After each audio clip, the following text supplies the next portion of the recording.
दोस्तों नमस्कार, आदाब, सत श्री अकाल। उर्मिलेश संवाद के इस कार्यक्रम में आपका बहुत बहुत स्वागत है। मैं हूं उर्मिलेश। हमारे देश का एक बहुत ही जरूरी, बहुत महत्वपूर्ण पड़ोसी देश है नेपाल। नेपाल से सिर्फ हमारे राजनीतिक रिश्ते ही नहीं रहे हैं, बल्कि बहुत जबरदस्त, बहुत ही गौरवशाली और यूं कहा जाए कि फक्र करने लायक, गर्व करने लायक सांस्कृतिक संबंध भी रहे हैं और आज भी हैं। नेपाल में लंबे समय बाद लोकतंत्र की स्थापना हुई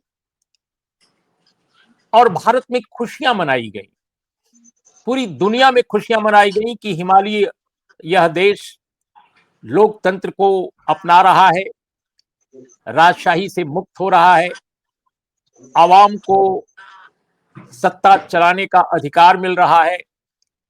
लेकिन ये खुशियां बहुत दिन तक नहीं रहीं, लोग दुखी होते रहे, निराश होते रहे और कहीं ना कहीं नेपाल में जिन लोगों के नेतृत्व में लोकतांत्रिक बदलाव आया, लोकतंत्र एक तरह से स्थापित हुआ,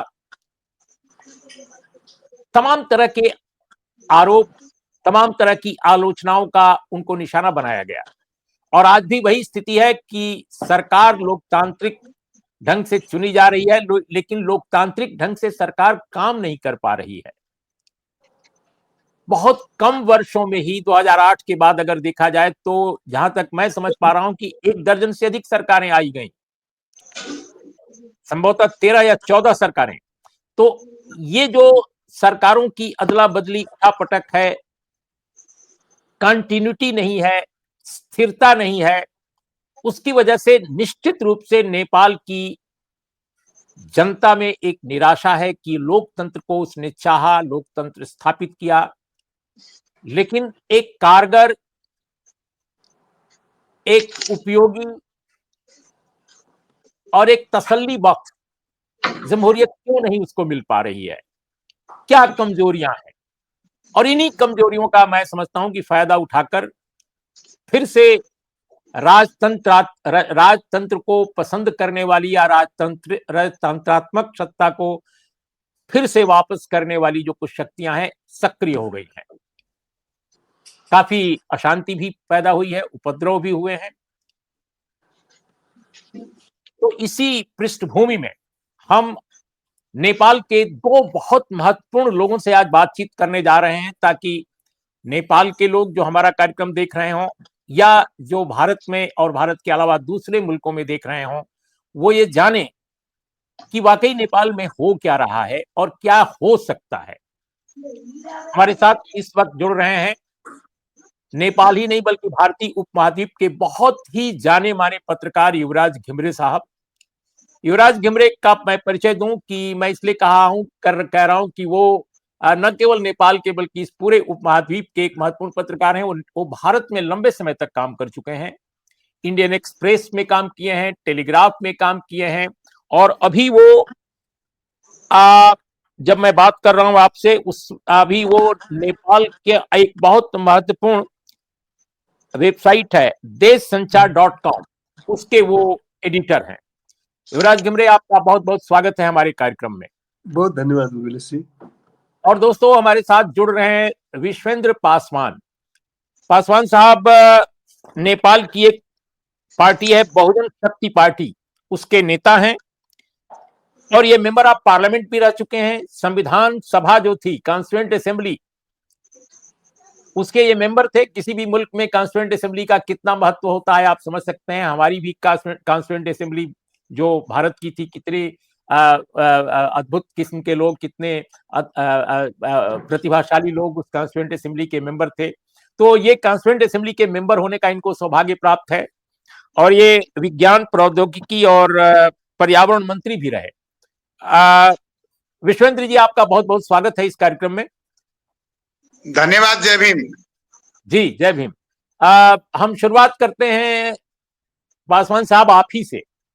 जी, आपको क्या लगता है कि जो हालात अभी अचानक पैदा हुए हैं कि फिर से राजा ज्ञानेंद्र की अगुवाई में राजतंत्र की स्थापना का अभियान आपके मुल्क में चल रहा है, जबकि डेमोक्रेसी स्थापित है।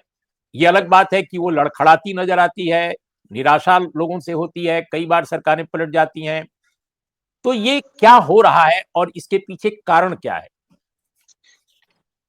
देखिए, नेपाल के जो अभी राजनीतिक लोग हैं, या केपी ओली हो या शेर बहादुर जी हो या पुष्प कमल दहाल हो या और भी सारे लीडर हो, जितने करप्ट वस्ट और जो फ्रॉड जो ब्राह्मण लीडर है ना, sorry sorry sorry sorry Vishwendra ji, बुरा मत मानिएगा। मैं अपने चैनल के बारे में थोड़ी सी जानकारी दे दूं। हम कोई भी किसी भी नेता या किसी भी धारा के बारे में, किसी भी दल के बारे में हर तरह की बात करते हैं, जमकर आलोचना करते हैं, लेकिन हम मैं आपको बताना चाहता हूँ, मेरे बात को सुनिए। नहीं नहीं नहीं, प्लीज, हम तब तक ना हो, मेरे बात को सुनिए। नहीं, मैं नहीं सुनूंगा, मेरी बात सुनिए, क्योंकि ये चैनल मेरा है और चल मैं जिम्मेदार हूं, क्योंकि कोई भी बात होगी तो जिम्मेदारी मेरी होगी, आपकी नहीं होगी। आप तो एक राजनेता हैं, कहकर चले जाएंगे। लेकिन मैं शुरू में ही बता दूं कि आई एम ए जर्नलिस्ट, एक जर्नलिस्ट का ये चैनल है, ये किसी यूट्यूबर केवल मैं नहीं हूं, आई एम ए जर्नलिस्ट। तो मैं शब्दों के बारे में मैं आपसे प्रार्थना करता हूं कि प्लीज आप उन्हीं शब्दों का प्रयोग कीजिए जो संसदीय हों, जो पार्लियामेंट में बोले जाते हों।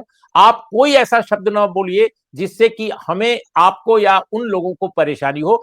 चाहे आप आलोचना उनकी जितनी कीजिए, उससे मुझे कोई दिक्कत नहीं है। अब आप बोलिए। चलिए ठीक है, मेरी बात को मैं शुरू करता हूं जी। मैं किसी जात का और किसी धर्म का खिलाफ नहीं बोलना चाहता हूं, लेकिन जो सिचुएशन है देश के अंदर वो मैं बताना चाह रहा हूं। और सारे उनके पार्टी के जो लोग हैं, जैसे माओइस्ट लोग हैं, जैसे हिमालय के अंदर के लोग हैं, जैसे कांग्रेस के अंदर के लोग हैं, ये लोग ही खुद कह रहे हैं कि हमारे जो लीडर है वो सही रूप से लोकतंत्र को, गणतंत्र को मजबूत नहीं कर रहे हैं। ये अपने परिवारवाद में फंस रहे हैं, ये अपने स्वार्थ के लिए काम कर रहे हैं, अपने पर्सनल बेनिफिट के लिए काम कर रहे हैं, और ये बार बार प्रधानमंत्री बनना चाहते हैं। इसका एक ही कारण है कि उनको बेनिफिट चाहिए, पैसा, पद और राजनीतिक पावर चाहिए। इसके लिए आज 15 से 16 साल के अंदर कुछ लोग जो है करप्ट हो चुके हैं। तो मेरा ये मानना है कि जिस सोच से हम लोगों ने डेमोक्रेसी को लाए, दुनिया में नेपाल जब डेमोक्रेटिक कंट्री बनी और जब डेमोक्रेटिक कॉन्स्टिट्यूशन आया तो उसमें बहुत बात बाकी है। संविधान बनना जरूरी था, संविधान बनी, लेकिन संविधान जितना अच्छा बनना चाहिए उतना अच्छा संविधान नहीं बन पाया। आज भी इस बात को हम लोग आगे बढ़ाते हैं। हमने नेपाल के संविधान को आलोचनात्मक समर्थन किया। सवाल ये है कि क्या 15 साल में 13 प्रधानमंत्री चुने गए, क्या यहाँ देश की जो गरीबी है, बेरोजगारी है, जो अशिक्षा है, उस पे काम करनी चाहिए। जो डेवलपमेंट का जिम्मेवारी लेकर के देश विकास के लिए काम कर रहे हैं लीडर लोग, उनको देश विकास के लिए काम करना चाहिए, लेकिन ये काम ये लोग नहीं कर पा रहे हैं। और इस बीच में कुछ लोगों ने, जब कुंभ की मेला आई है, जब कुंभ में लोग गए हैं, धार्मिक रूप से कुछ लोगों को ये महसूस हुई है कि नेपाल को हिंदू राष्ट्र बनाया जा सकता है या नेपाल में फिर वापस राजशाही लाया जा सकता है। तो कुछ लोगों के द्वारा ये डिजाइन बना करके, योगी जी का तस्वीर लगा करके कुछ लोग ये करना चाह रहे हैं। लेकिन मैं आपको जानकारी दूं कि ओली खराब हो सकते हैं, शेर बहादुर देउबा खराब हो सकते हैं, पुष्प कमल दहाल खराब हो सकते हैं, या जो पार्टी के लीडर है वो खराब हो सकते हैं, लेकिन डेमोक्रेसी किसी भी हालत में खराब नहीं हो सकती है। जो फेडरलिज्म है वो देश के लिए जरूरी है। जो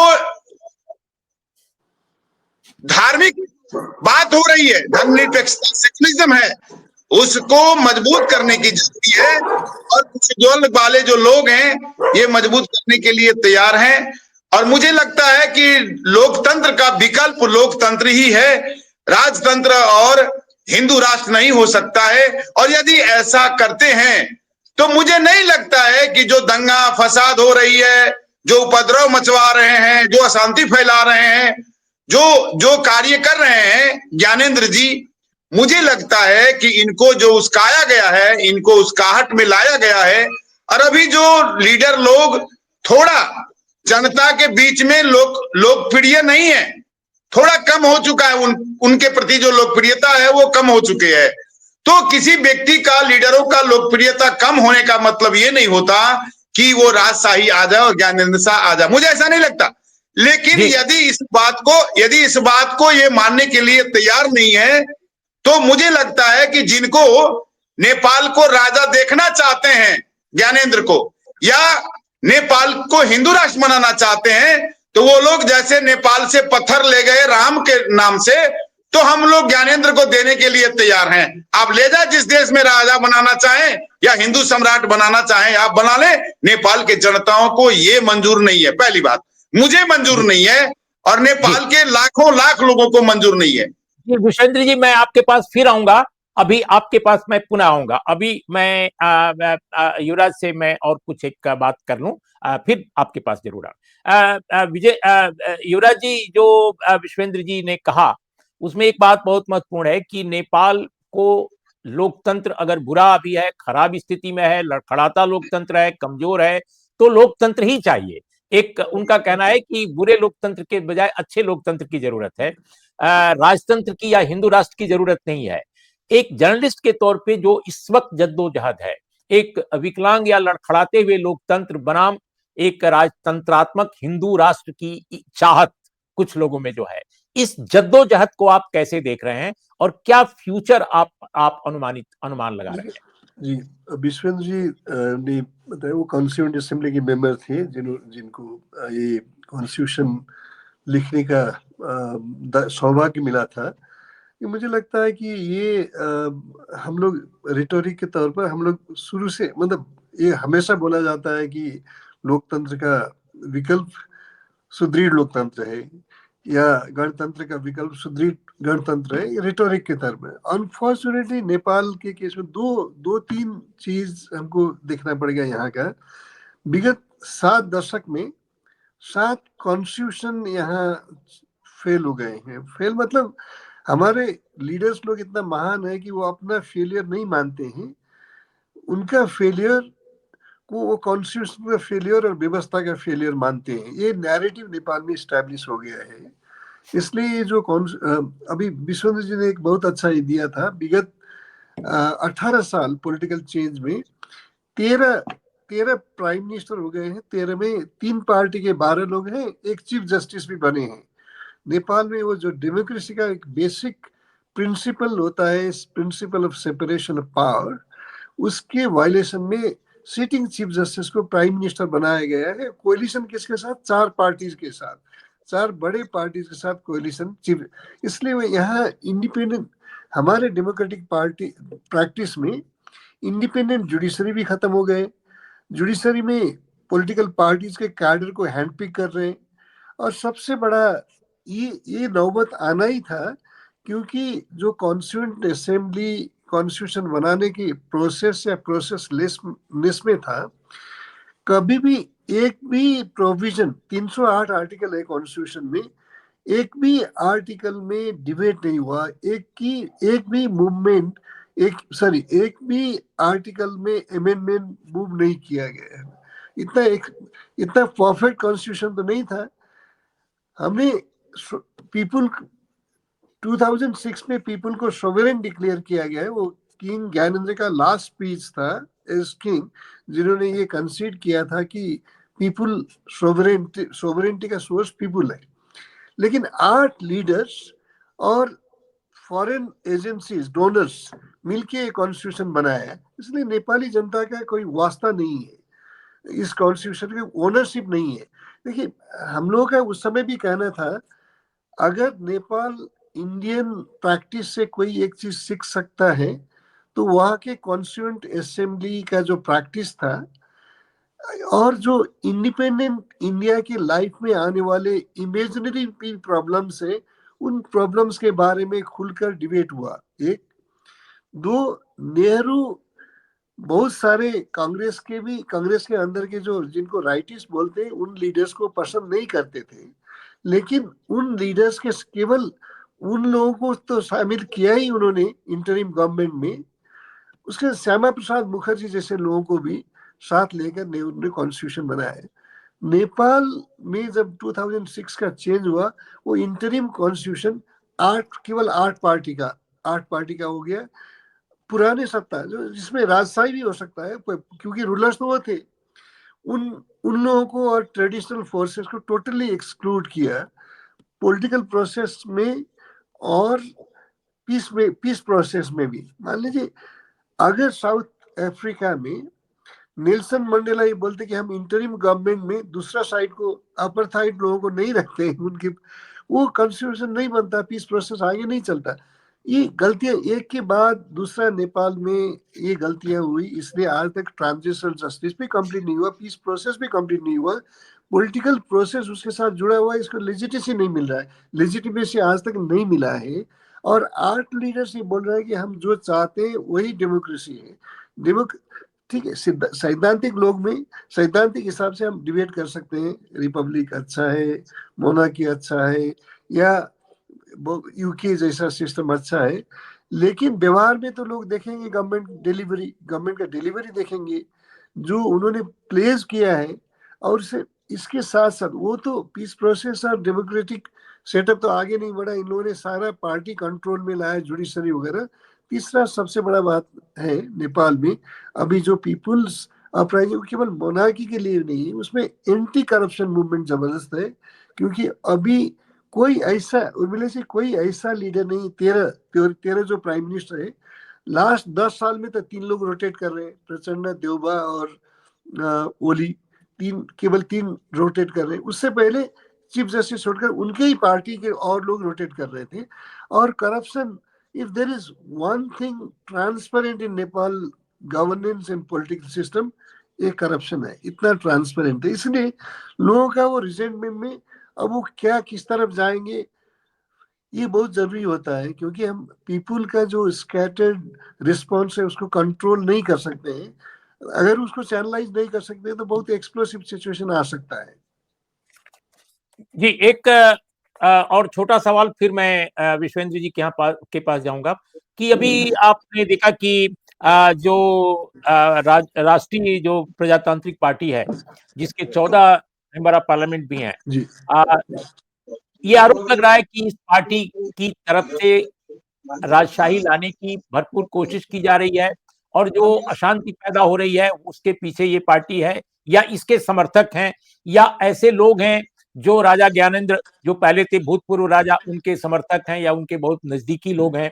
वो कहीं के भी हो सकते हैं, मैं ये नहीं कह रहा हूं कि कहीं एक ही जगह के हो सकते हैं, कहीं के भी हो सकते हैं, लेकिन उनके ऊपर जुर्माना लगाया गया 7,93,000 संभवतः, जो हमारी इंफॉर्मेशन है कि इतना जुर्माना लगाया गया। अगर गलत होगा तो करेक्ट कीजिएगा। और फिर इस बीच में एक धमकी आई है पार्टी की तरफ से, राष्ट्रीय प्रजातांत्रिक पार्टी से, कि 20 अप्रैल को वो प्रोटेस्ट करेंगे और बड़े पैमाने पर करेंगे। तो ऐसी जो स्थिति पैदा हो गई है, एक तरफ सरकार ने इस पूरे अशांति या उपद्रव के लिए भूतपूर्व जो नरेश ज्ञानेंद्र है उनको जिम्मेदार ठहराया है, राष्ट्रीय प्रजातांत्रिक पार्टी की निंदा और आलोचना की है, जुर्माना तक लगाया है। दूसरी तरफ 20 अप्रैल को फिर एक बड़े अभियान का शंखनाद किया जा रहा है। तो इस जद्दोजहद में क्या आप देख रहे हैं, सूरत हाल क्या हो रहा है और क्या हो सकता है? इसमें एक ही जो राष्ट्रीय प्रजातंत्र पार्टी के बारे में आपने मेंशन किया, उस पार्टी को 205 में जो 14 सीट्स मिले, एक कम हो गया, अभी उनके एक एमपी का डेथ हो गया है 4 दिन पहले। जी।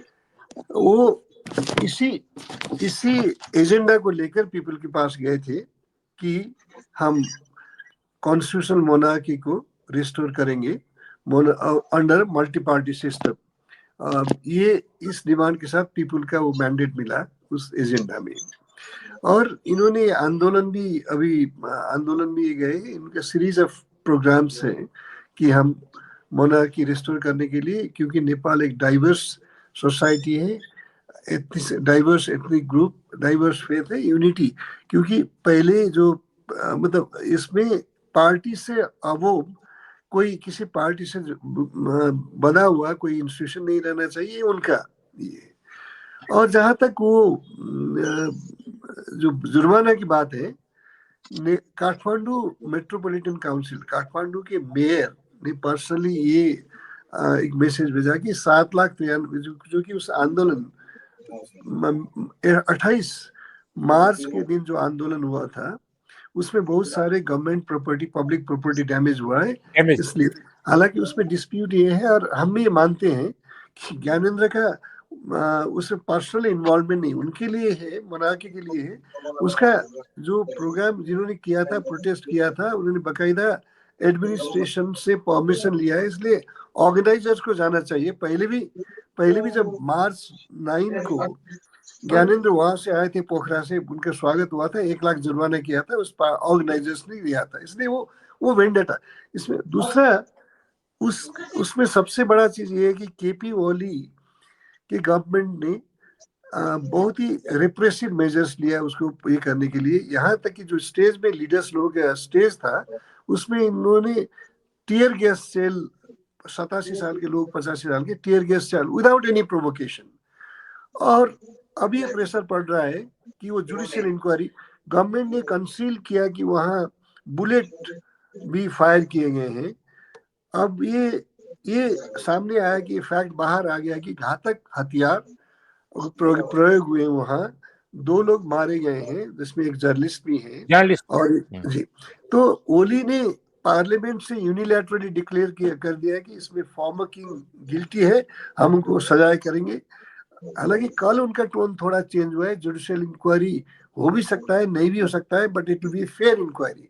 लेकिन अगर प्राइम मिनिस्टर यूनिलैटरली डिक्लेयर कर देता है कौन गलती है, तो नेपाल का जो कंट्रोल, जुडिशरी को कंट्रोल किए, एडमिनिस्ट्रेशन को, तो ये मतलब ये जस्टिस सिस्टम, ये न्यायिक और नैतिक हिसाब से और हमारे जैसे किसी इनलाइटेंड सिटीजन के लिए एक्सेप्टेबल नहीं है कि प्राइम मिनिस्टर पहले डिक्लेयर ये करे और उसके बाद इंक्वायरी भी ना करे। और अभी मुझे लगता है कि वो जुडिशियल इंक्वायरी में जाना पड़ेगा। ये इसका पॉलिटिकल फॉल आउट होगा, क्योंकि अगर प्राइम मिनिस्टर उस कंट्री का इतना पार्टीशन और बायस्ड होगा तो उसका पॉलिटिकल फॉल आउट होगा जो उनके और उनके तरह के लोगों का अगेंस्ट में जा सकता है। उसमें फॉर्मर किंग या कोई भी फायदा ले सकते हैं उनको। लेकिन जो 2 मौतें हुई हैं युवराज, जो 2 मौतें हुई हैं उसमें चूंकि एक जर्नलिस्ट की मौत भी है, हालांकि कोई किसी भी व्यक्ति की मौत हो, मौत ही है, लेकिन जो जर्नलिस्ट की मौत हुई है तो जो मीडिया नेपाल का है उसने इसकी फाइंडिंग क्या, उसकी क्या आई है सामने? अनफॉर्चुनेटली उर्मिल सिंह, नेपाल का हालत ये, नेपाल में जो अभी जो बेथिति है, डेमोक्रेसी के नाम में जो गवर्नेंस सिस्टम है उसका एब्सेंस ऑफ अकाउंटेबिलिटी और इतना करप्शन के साथ भी इतना साल तक ये लोग पावर में रहे, इसका एक बहुत बड़ा कारण यहाँ के सिविल सोसाइटी और यहाँ की मीडिया भी है, लार्जली रिस्पॉन्सिबल है, क्योंकि वो पार्टीजन बन गए। उनके पास जो मॉरल अथॉरिटी ऑब्जेक्टिवली गवर्नमेंट को अकाउंटेबल बनाने की जो उनका दायित्व है वो विमुख है। इसलिए नहीं तो उसमें क्या है, अब वो पत्रकार महासंघ ने एक स्टेटमेंट जारी कर दिया, कंडेम किया, उसके बाद फर्दर कुछ भी नहीं किया इन्होंने। ये बहुत ही, इसलिए डेमोक्रेसी केवल एक लेवल नहीं है, डेमोक्रेसी तो वे ऑफ लाइफ भी है ना। इसमें यह हम लोग संचार और नागरिक समाज भी बहुत उनका कमजोरी है। इस कमजोरी के कारण डेमोक्रेसी के नाम में किसी भी तरह का प्रैक्टिस गवर्नेंस हो रहा है। राइट विश्वेंद्र जी, आपने अभी युवराज घिमरे को आपने सुना, काफी विस्तार से उन्होंने अपना एक नजरिया पेश किया इस पूरे डेवलपमेंट पर, जो भी स्थितियां हो रही हैं। As a politician, as a political activist, as a human rights activist, आप फिर कैसे देख रहे हैं, कौन ज्यादा गुनहगार आपको नजर आ रहा है? डेमोक्रेसी आप कहते हैं कि अगर खराब है तो इसको अच्छा बनाना है, इसको मजबूत बनाना है, इसको बेहतर दिशा में ले जाना है, लेकिन दूसरी तरफ जो मोनार्की को लाने पर आमादा जो फोर्सेस हैं उसमें एक पॉलिटिकल पार्टी है जो चुनाव भी लड़ती है, जिसके मेंबर ऑफ पार्लियामेंट भी हैं, और प्लस समाज में भी कुछ सपोर्ट है। तो ऐसी स्थिति में ये जो हालात हैं उसमें आप क्या देख रहे हैं, कौन ज्यादा गुनहगार है? नेपाल की आवाम और नेपाल के जनता का गुनहगार कौन है? युवराज जी के कुछ बातों से मैं सहमत नहीं हूं। मैं युवराज जी को इज्जत करता हूं, सम्मान करता हूं। युवराज जी सारे बात को जानते भी हैं और काफी नजदीक रह के अभी जो पार्टी के लीडर लोग हैं उनके साथ भी आपके बहुत अच्छे संबंध हैं। मुझे ये लगता है कि जो 2-2.5 साल के अंदर जो व्यवस्था राणा राजा ने चलाए और राजा के समय में जो जो प्राइम मिनिस्टर हुए, जो जो मिनिस्टर हुए और जो जो लीडर बन के आए, उसी लीडर के आसपास में ये डेमोक्रेसी मिनिमम 16-17 साल से चल रही है। तो इसकी जिम्मेवारी तो ज्ञानेंद्र को लेना ही चाहिए, नैतिक की जिम्मेवारी लेना चाहिए। और देश को जो बर्बाद करने का आज जो मूर्तियां पूरे देश में वापस आई है, ये मूर्ति का जिम्मेदार कौन थे? किसने इस देश से चोरी की? तो जो राजशाही को कानून से ऊपर रखा गया था और वो राजशाही के अंदर के लोग जो सेना के संरक्षक थे, जो प्रहरी के संरक्षक थे, मैं ये नहीं कहना चाहूंगा, आपने मुझे प्रतिबंध लगाए बातों के लिए, मैं आपको सम्मान करते हुए मैं ये कहना चाहता हूं कि जो करप्शन और जो लोग चोर थे, आज उन्हीं के चोरी के समय तुलसीगिरी को लाया गया और वो फिर यहां से चले गए। आज जिनको उन्होंने संयोजक बनाया है, राजशाही के अंदर 60-65 लाख की करप्शन में उनको देश से निकाला करने की बात हो रही थी, और जो लोग यहां से चले गए उनको आज फिर संयोजक बना रहे हैं। तो कुछ ऐसे जो लोग हैं, मैं उर्मिलेश जी, मैं आपको बातों को सम्मान करते हुए मैं ये कहना चाहता हूं कि कुछ जो लोग हैं, ये ना डेमोक्रेसी चाहिए ना उनको रॉयल फैमिली चाहिए। उनको दोनों के बीच में अपने जैसे लोगों को, एक जात के लोगों को, एक धर्म के लोगों को और एक ही लोगों को बेनिफिट मिलते रहे, इस पे अभी भी वो लोग लगे हुए हैं। और 7 दशक में जो 7 बार संविधान बनाई है, उसमें एक ही सोच के लोग, एक ही नियत के लोग संविधान बनाए। इसके कारण से हम लोगों ने इस संविधान को आलोचनात्मक समर्थन किया है। सवाल ये नहीं खड़ा होता कि राजा के समय में ब्राह्मण प्रधानमंत्री होते थे, क्षेत्रीय प्रधानमंत्री होते थे और एक नेवार को प्रधानमंत्री बनाया गया, तो इन सारे प्रधानमंत्रियों के अंदर एक जो आदिवासी जनजाति प्रधानमंत्री थे, क्या वो ईमानदार नहीं थे? लेकिन राजशाही जो खत्म हुई उसमें 99% करप्ट लोग थे और वो देश और जनता को मानते नहीं थे, कानून को नहीं मानते थे और कानून को नहीं मान के वो ऊपर रहना चाहते थे, जिसके कारण से लोकशाही लाना पड़ा, जनता लोग आए, बलिदानी दिए। अब सवाल ये खड़ा होता है कि ज्ञानेंद्र के जगह पे यदि युवराज जी को ही राजा बना दिया जाए, मैं आप एक सवाल क्लियर करना चाहता हूं, तो जो राजशाही थी, जो शंकराचार्य और आरएसएस के डिजाइन से जो राजा बने थे, जो पृथ्वी नारायण शाह विदेशी थे, वो उनको राजा बनाया गया था। अब नेपाल के बहुजन मूल निवासी खुद राजा बनना चाहता है लोकतंत्र में।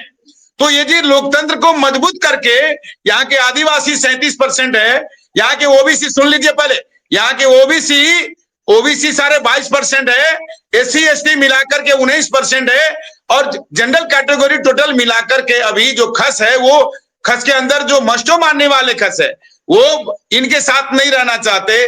तो इनकी जो संख्या है वो 88% है।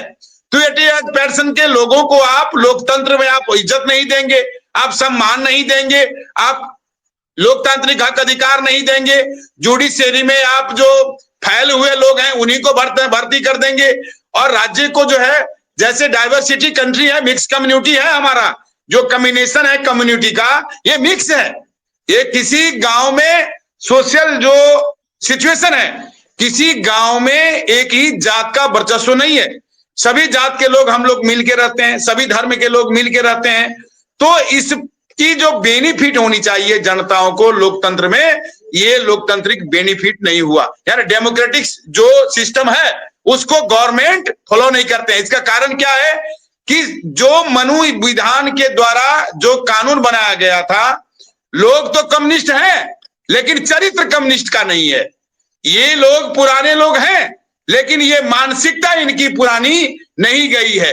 तो मुझे लगता है कि इस देश में जो भी प्रधानमंत्री पर आरोप लग रहा है, ये कोई भी आज के दिन कोई या तो राजशाही हो या लोकशाही के प्रधानमंत्री हो, मैं स्पष्ट करना चाहता हूं कि इन तीनों चारों लोगों को यदि इसी हालत में देश में रखा गया तो देश में कंगाली आएगी और जातीय धार्मिक युद्ध कराना चाहते हैं, इसके जिम्मेवार दोनों हैं। मैं आपको क्लियर कर देना चाहता हूं। आंतरिक रूप से केपी ओली को भी चाहना है कि जो बहुजन मूल निवासी है उसके हाथ में सत्ता ना जाए, राजा के हाथ में सत्ता चले जाए। और राजा को भी इच्छा अनुसार ये किए जा रहे हैं। नहीं विश्वेंद्र जी माफ कीजिएगा हस्तक्षेप के लिए। देखिए मैं बहुत संक्षेप में आपसे ये समझना चाहता हूं, बहुत ही कॉन्क्रीट, कि भाई आपने कहा कि बहुजन समाज बहुतायत है, बहुत बड़ी संख्या में वहां का बहुजन समाज है, जिसमें ट्राइबल हैं, जिसमें दलित है, जिसमें ओबीसी है, अब उसका जो भी नाम आपके यहाँ हो। लेकिन आपका कहना है कि चाहे वो वामपंथी कम्युनिस्ट अपने को कहने वाले लोग हों, चाहे प्रो मोनार्की लोग हों, सब जगह एक खास वर्ग के लोग, एक खास वर्ण के लोग, आपका इशारा अपर कास्ट के प्रति है, हिंदू अपर कास्ट, यही लोग घेर कर बैठे हैं सत्ता को, आपका ये कहना है। अब मेरा आपसे सवाल है कि अगर ये सच है कि मोनार्की की तरफ भी वही है, अपर कास्ट के लोग हैं, हिंदू अपर कास्ट, और जो लेफ्ट फोर्सेज हैं वो भी वही हैं, और दोनों अपने अपने ढंग से सत्ता को एक तरह से कब्जा किए हुए हैं, आवाम के लिए कम कर रहे हैं, अपने लिए ज्यादा कर रहे हैं, तो ये जो आवाम जिसकी बात आप कर रहे हैं, जो बहुजन है, जो दलित है, जो पीड़ित है, जो वंचित है, जो ओबीसी है, वो कहां से नेपाल में यूनाइट होकर इनको चैलेंज कर पा रहा है? और अगर चैलेंज नहीं कर पा रहा है तो उसको सत्ता कौन सौंपेगा? कोई आकाश से सत्ता तो नहीं आने देगा, आएगा नहीं देने ना, कि भाई आप दलित हैं, आप आदिवासी हैं, वंचित हैं, ओबीसी हैं, आप ये सत्ता ले लीजिए, आप अच्छे बन जाइए। हमने देखा है भारत में अनेक राज्यों में, कई राज्यों में ऐसी शक्तियां आई सत्ता में, लेकिन उन्होंने भी सोशल जस्टिस नहीं किया, उन्होंने भी अपने लिए काम किया, समाज के लिए कम काम किया, इसलिए वो भी डिस्क्रेडिट हो गई।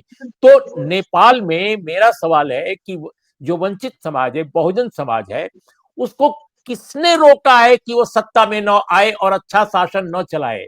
वो क्यों नहीं कर पा रहा है? This is my question. मैं आपको बता दूं, जो 6-6 बार संविधान बना था, वो एक ही जात के लोग संविधान बनाए थे, जिनमें मान सम्मान सब ले लिए थे, जनताओं को कुछ नहीं दिए थे। अब 7वां बार संविधान सभा से संविधान बनी, जिस संविधान में लोगों को हक अधिकार सम्मान देना चाहिए और जो कड़ी कानून बनाना चाहिए भ्रष्टाचार के खिलाफ। नहीं, जो वोट का अधिकार नहीं, मैं आप दूसरी ओर ले जा रहे हैं सर। मेरा कहना है कि जो वोट का अधिकार तो मिला है भारत नेपाल में लोगों को, अगर वोट का अधिकार मिला है तो वो बहुमत जो संख्या है, बहुजन जो संख्या है अपने आपके देश में, वो वोट के अधिकार का इस्तेमाल करके आपको या आप जैसे लोगों को सत्ता में क्यों नहीं लाती? मेरा ये सवाल। मैं बताना चाह रहा हूं, थोड़ा बताना चाह रहा हूं कि ये जो केपी ओली है या शेर बहादुर जी हैं या प्रचंड जी है, इनके प्रति जो विश्वास था वो खत्म हो चुकी है। राजा और राणा के प्रति विश्वास खत्म हो चुकी थी, अब इनके प्रति भी विश्वास खत्म हो चुकी है। कुछ मधेशवादी जो दल है, जो ज्यादा जो है जनताओं के बीच में रहते थे, उसके ऊपर भी विश्वास खत्म हो चुका है। तो अब जो 84 की जो चुनाव आने वाली है, इस 84 के चुनाव में आप देखिएगा, या तो ये जितना पैसा खर्च कर ले, जो करप्ट लोग हैं, जो वस्ट लोग हैं और जो डेमोक्रेटिक नहीं है, चाहे वो राजा को मानने वाले हों, चाहे वो प्रजातंत्र लोकतंत्र को मान करके राजनीतिक दल का लीडर हो, इनके खिलाफ जंग छेड़ी जा रही है। इसका परिणाम है कि जो लोग आगे रोड में अभी आ रहे हैं, मैं आपको बता दूं, राजा के जनसैलाब माना जाता है, लेकिन उसमें कितने थे? 5000 लोग, और 5000 लोगों में राजशाही को अभी चर्चा किया जा रहा है कि ज्ञानेंद्र के पक्ष में बहुत लोग लगे हुए हैं। तो मुझे लगता है कि जिस जगह वो 3.25 करोड़ लोगों के राजा थे, आज उनके साथ 2% लोग नहीं है, 3% लोग नहीं है, मान लीजिए 5% लोग चले जाते हैं, तो इसका मतलब क्या राजशाही आ जाएगी? मुझे ऐसा नहीं लगता। दूसरी बात यह है कि हम लोगों को इन लोगों ने रोका है। 7वां बार संविधान सभा से संविधान बनी। आज मैं बताना चाहता हूं कि मैं 2064 साल में जब लड़ाई लड़ा के लिए संसद को घेरा, तब उस समय हमें डॉक्टर कोटा, इंजीनियर कोटा, वर्चुअर कोटा मिला। लेकिन उससे पहले जो स्कॉलरशिप ले रहे थे, उससे पहले जो नौकरियां ले रहे थे, तो वही एक ही उच्च वर्ग के लोग ले रहे थे। आज हमने लड़ाई लड़ा और संविधान में हमने रिजर्वेशन की बात की, तो ये लोग संविधान को अलग अलग अर्थ लगा करके इन्होंने पास कर लिया। अब मैं आमरण अनशन में बैठा, आपको मालूम है, युवराज जी को भी बहुत मालूम है। तो मैं ये कहना चाहता हूं कि मैं इस देश का संविधान 3 महीना में लिख दूंगा कहते हुए भी इन लोगों ने माने नहीं, और चुनाव में हारे हुए लोगों को, ये जो है उच्च जाति के लोग सहमति करके हारे हुए माधव नेपाल को लाए और संविधान सभा में, सुनिए, संविधान को बनने नहीं दिए और उनको 18 महीना प्रधानमंत्री बनाए। तो ये जो खेल है ना, एक ही जाति और एक ही धर्म के लोगों के द्वारा ये खेल जो है सत्ता में आना और फिर दूसरे को सत्ता देना, अब ये नेपाली जनता को, बहुजन मूल निवासियों को स्वीकार्य नहीं है। यदि ये बात केपी ओली के दिमाग में है तो आज डिसीजन कर ले, हिंदू राष्ट्र और राजा, किसने रोका है? और डिसीजन जिस दिन होगा उसके दूसरे दिन ये खुद नेपाल में रहेंगे या नेपाल छोड़ के भागना पड़ेगा, ये दिन इनको देखना है। मैं आपको क्लियर बता दे रहा हूं। युवराज जी हंस रहे हैं, युवराज जी इसलिए हंस रहे हैं कि इस देश में ज्ञानेंद्र को सारे लोग सहमति करके विष्णु अवतार मान रहे थे। इसको जो है अंदर रखो, नहीं तो बाहर दे दोगे तो हमारी बेइज्जती होगी, एक ही उच्च जातियों का बेइज्जती होगा।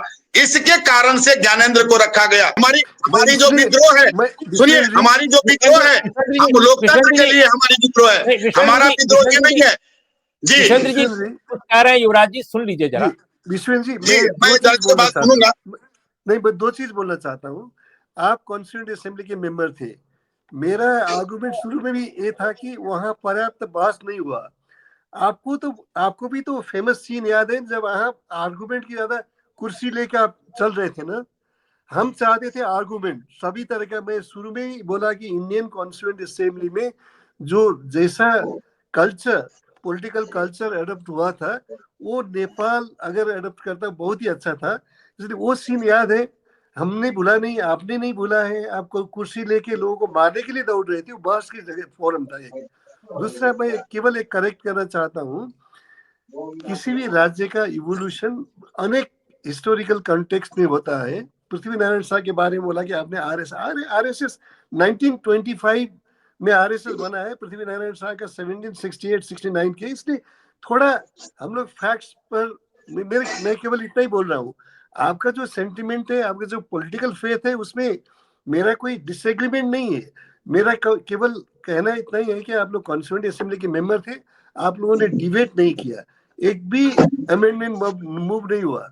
इसलिए हाउस को हाउस की तरह जिस पर्पस के लिए पीपल ने चुना था, उतना उत्साह के साथ उसे एक नहीं, उर्मिला जी 2 कॉन्स्टिट्यूएंट असेंबली नेपाल में इलेक्ट हुए, कहीं नहीं हुआ है। लेकिन उस कॉन्स्टिट्यूएंट असेंबली में 8 लोग, 8 जो उसके लीडर्स थे 8 पार्टी के, वो डिसाइड करते थे। और लास्ट दिन में क्या हुआ, कॉन्स्टिट्यूशन हाथ उठा के, हाथ खड़ा करके, जिन लोगों ने हाथ खड़ा किया उन्होंने वो ड्राफ्ट पढ़ा भी नहीं था। मैं इसलिए हंस रहा हूँ। और मेरा